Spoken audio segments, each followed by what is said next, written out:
Hello and welcome back दोस्तों, मैं जुगल आर्य आप सभी का एक बार और अपने यूट्यूब चैनल में हार्दिक स्वागत करता हूं। यदि अभी तक आपने हमारे चैनल को सब्सक्राइब नहीं किया है, चैनल को सब्सक्राइब कर दें और बेल आइकन को प्रेस कर दें। इसी प्रकार नए वीडियोस की अपडेट आपको मिलती रहेगी।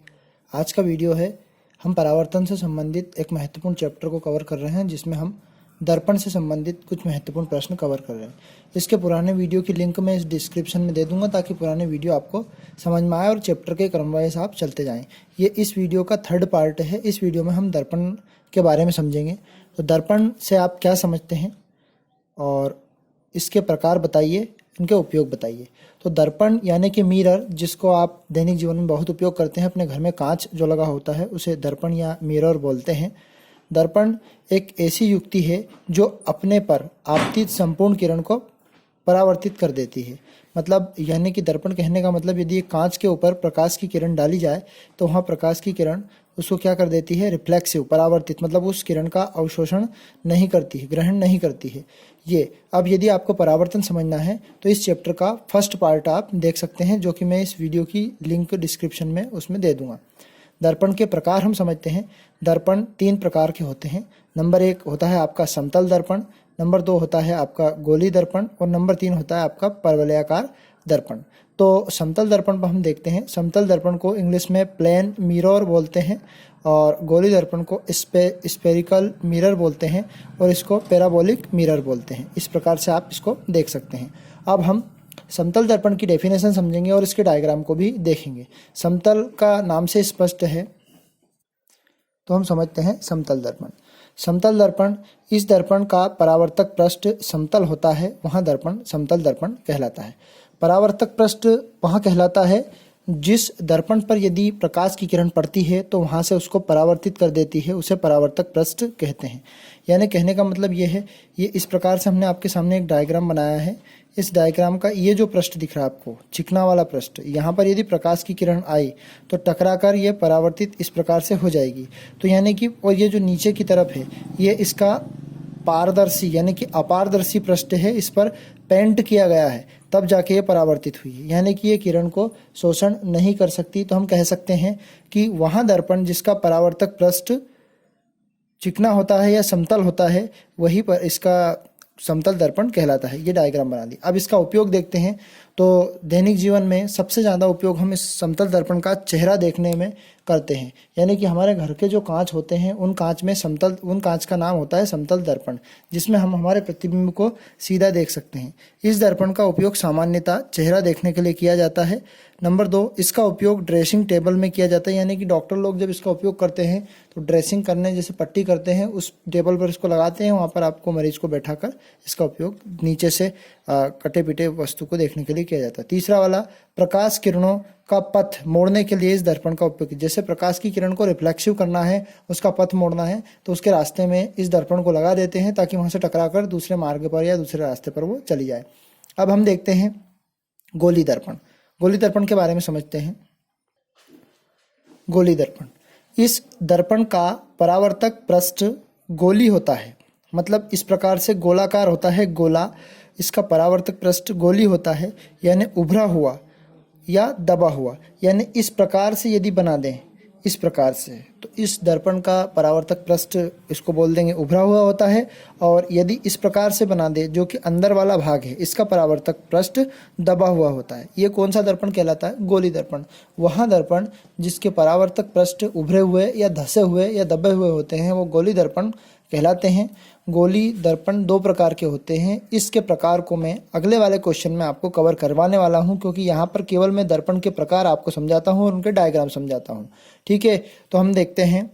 गोली दर्पण का ये हमने डायग्राम बना लिया। और परावर्तक पृष्ठ, यानी इसमें अंदर की तरफ पॉलिश की, यानी कि उभरा हुआ है, इसका परावर्तक पृष्ठ उत्तल और अवतल होंगे इसके प्रकार, जो कि हम समझने वाले हैं और उनके उपयोग भी उसी प्रश्न में मैं कवर करवाऊंगा।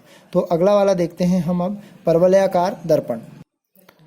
परवलयाकार दर्पण, तो परवलयाकार दर्पण, इस दर्पण का परावर्तक पृष्ठ परवलयाकार होता है, यानी पैराबोला के आकार का होता है, यानी कि इस प्रकार से थोड़ा सा हमने इसको घुमा के इस प्रकार से बनाया और बाहरी भाग पर इसकी पॉलिश कर दी गई है। ये अपारदर्शी भाग है, ये परवलयाकार दर्पण होता है। अब हमने बोला था कि इन दर्पणों के उपयोग लिखने हैं, तो पहले हम अगले क्वेश्चन की तरफ बढ़ते हैं। गोली दर्पण, तो गोली दर्पण होता क्या है? गोली दर्पण हमने आपको समझाया था और इस गोली दर्पण अगले वाले क्वेश्चन में हम देखते हैं, छठे वाले क्वेश्चन में गोली दर्पण। गोली दर्पण से आप क्या समझते हैं, इसके प्रकार को समझाइए। यदि सारे के सारे प्रश्न इसमें जोड़ देगा तो गोली दर्पण दो प्रकार के होते हैं। आपके गोली दर्पण आर टू टाइप्स। तो नंबर एक होता है आपका अवतल दर्पण और एक होता है उत्तल दर्पण। अवतल दर्पण को इंग्लिश में बोलते हैं कॉनकेव मिरर और उत्तल दर्पण को बोलते हैं कॉन्वेक्स मिरर। इस प्रकार से हम इसको समझ सकते हैं। तो अवतल दर्पण की बात करते हैं, तो अवतल दर्पण में जिसका परावर्तक पृष्ठ, यानी कि वह गोली दर्पण जिसका परावर्तक पृष्ठ दबा हुआ होता है वहाँ और उसका पारदर्शी भाग उभरा हुआ होता है, वहाँ आपका गोली दर्पण का अवतल दर्पण कहलाता है। इस गोली दर्पण का परावर्तक पृष्ठ दबा हुआ होता है, यानी कि जब इसका डायग्राम बनाते हैं तो इस प्रकार से इसका डायग्राम बन जाता है ये, और यहाँ पर इसकी पॉलिश हम कर देते हैं। ये यहाँ पर इसके उठे हुए भाग या उभरे हुए भाग पर पॉलिश कर देते हैं, जो कि अपारदर्शी होता है, और ये जो इसका भीतर वाला भाग होता है इसको बोलते हैं परावर्तक पृष्ठ।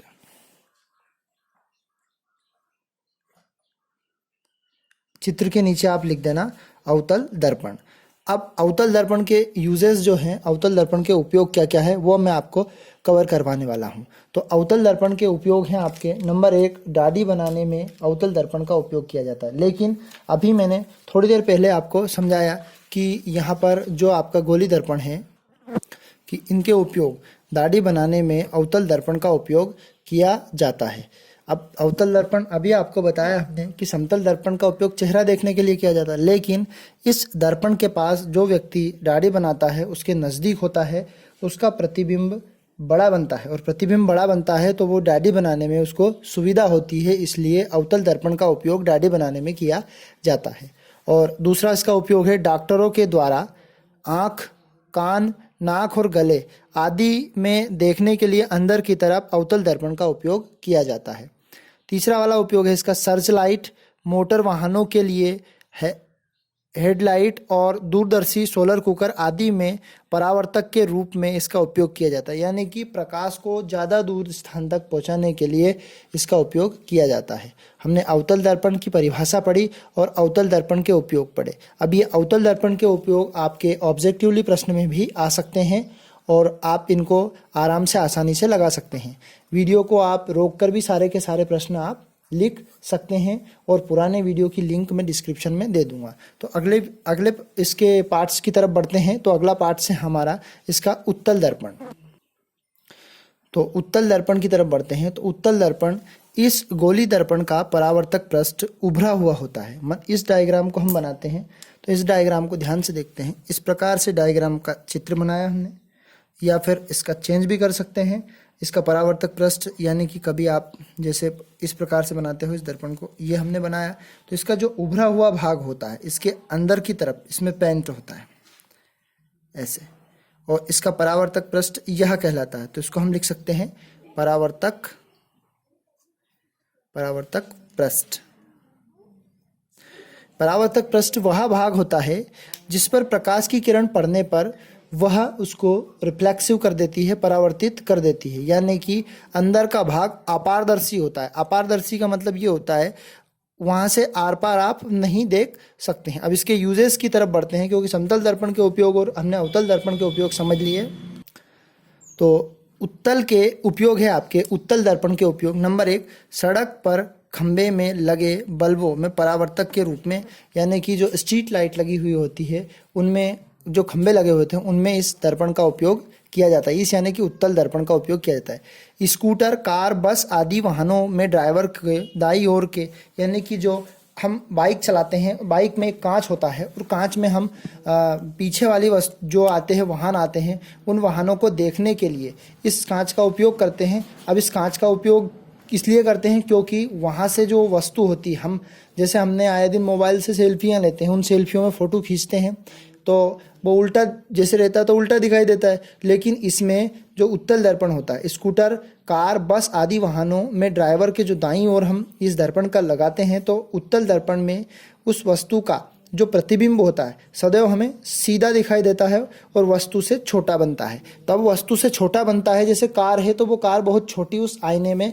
या उस मिरर में दिखाई देगी, जिसके माध्यम से हमें आसानी से पता चल जाता है कि हमारे पीछे कार है या ट्रक है या वाहन है। इसलिए स्कूटर, कार, बस आदि के वाहनों में उत्तल दर्पण का उपयोग किया जाता है। तो इस प्रश्न में हमने संपूर्ण गोली दर्पण को समझा, संपूर्ण गोली दर्पण के उपयोग जो दर्पण में होते हैं उनके सारे के सारे उपयोग समझे। यदि वीडियो हमारा आपको पसंद आए तो वीडियो को ज़्यादा से ज़्यादा अपने दोस्तों के साथ फॉरवर्ड या शेयर कर दे, ताकि इसी प्रकार नए वीडियोस की अपडेट आपको मिलती रहे। जय हिंद साथियों, अगले वीडियो में हम जल्दी आपको मिलेंगे।